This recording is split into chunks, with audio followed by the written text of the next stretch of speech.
Hello বন্ধুরা, Mumbai canvas চ্যানেলের আরেকটা নতুন ভিডিওতে আপনাদের সবাইকে স্বাগত জানাই। শীতকাল মানেই হলো সকাল থেকে সন্ধে পর্যন্ত নানা রকমের খাবার, আর তার মধ্যে সবথেকে যে জিনিসটা খাবার জন্য সবার মন আনচান করে তা হলো কড়াইশুঁটির কচুরি।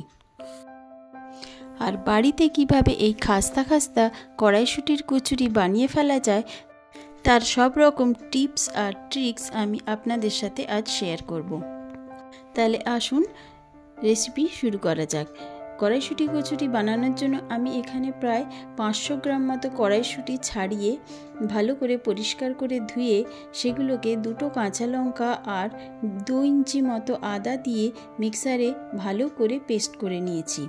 এবার আমি এই পেস্টটাকে ফ্রাইং প্যানে কিছুটা তেল দিয়ে আর তাতে অল্প একটু হিং দিয়ে দিলাম। হিংটা ভালো করে একটু ভাজা হয়ে গেলে আমি এর মধ্যে যে পেস্টটা বানিয়ে রেখেছিলাম সেটা আমি এর মধ্যে দিয়ে ভালো করে কষাবো।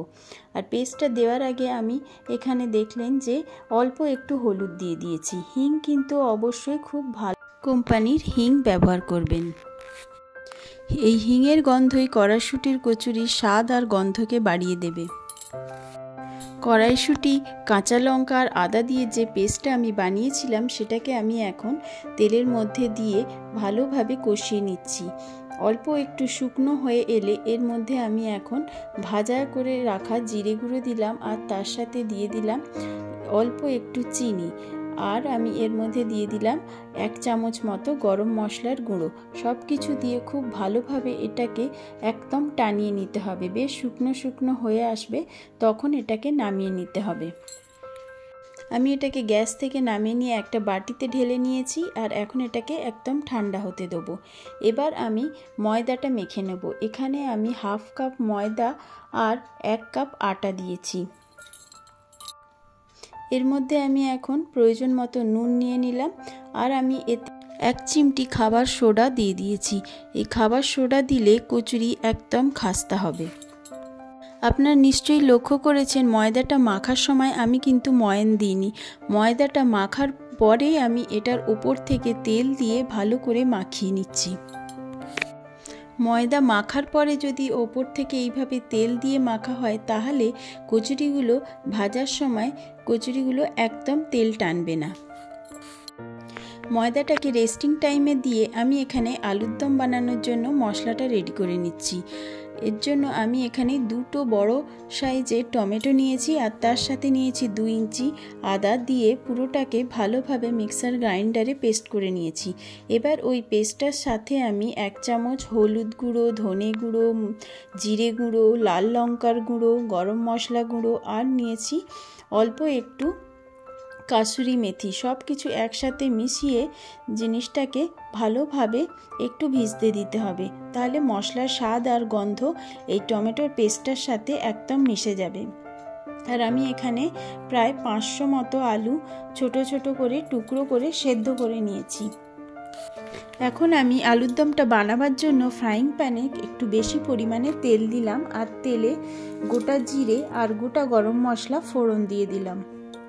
সাথে দিলাম একটা শুকনো লঙ্কা আর তেজপাতা। ফোড়নটা ভালো করে ভাজা হয়ে গেলে আমি এর মধ্যে অল্প একটু হিং যোগ করে দেব। সমস্ত কিছু ভালো করে ভাজা হয়ে যাবার পর যখন সুন্দর একটা গন্ধ আসবে তখন আমি এর মধ্যে যে মশলার পেস্টটা বানিয়ে রেখেছিলাম, মানে টমেটো আর সমস্ত রকমের গুঁড়ো মশলা আর কাসুরি মেথি সব কিছু মিশিয়ে যে পেস্ট বানিয়ে রেখেছিলাম সেটা এখন আমি ফ্রাইং প্যানে দিয়ে দিলাম। মশলাটা কষাবার সময় আমি এর মধ্যে অল্প একটু নুন দিয়েছি আর একটু চিনি দিয়েছি। আর এখন আমি এর মধ্যে 1 চামচ ভেজে রাখা মানে রোস্টেড বেসন ব্যবহার করলাম। বেসন কেন ব্যবহার করলাম, যে আপনারা দোকানে যখন আলুর তরকারি খান, কচুরির সাথে যে আলুর তরকারিটা খান সেটা বেশ গায়ে গায়ে মশলাটা লেগে থাকে, কিন্তু বাড়িতে বানালে আলুর দমের গায়ে গায়ে মশলাটা লেগে থাকে না। এই যে আমি এখানে বেসন যোগ করলাম সেই কারণেই কিন্তু আলুর তরকারিটার গায়ে গায়ে মশলা লেগে থাকবে, সেই কারণেই এই বেসনটা দেওয়া।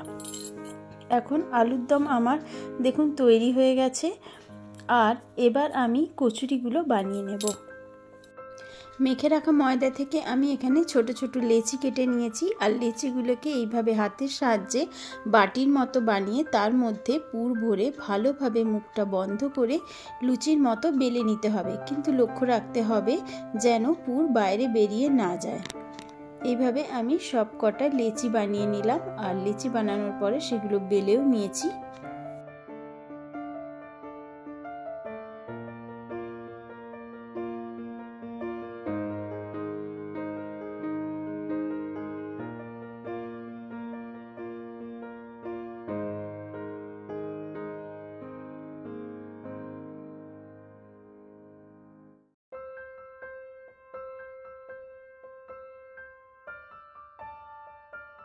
বেশ কয়েকটা কচুরি আমি এখানে একসাথে বেলে রেখে দিয়েছি। এবার কড়াতে তেল ভালোভাবে গরম হলে আমি একটার পর একটা কচুরি ভেজে নেব।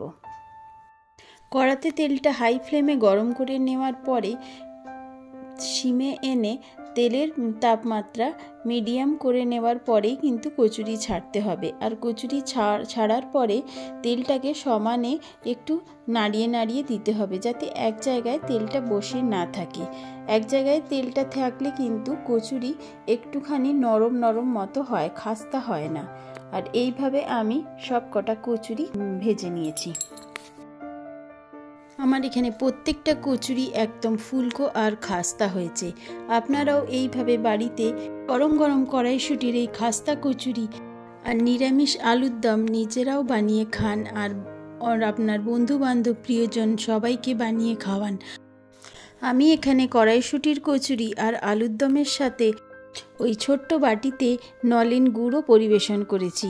কড়াইশুঁটির কচুরি আলুর দমের সাথে এই নলেন গুড় কিন্তু একটি অনবদ্য কম্বিনেশন।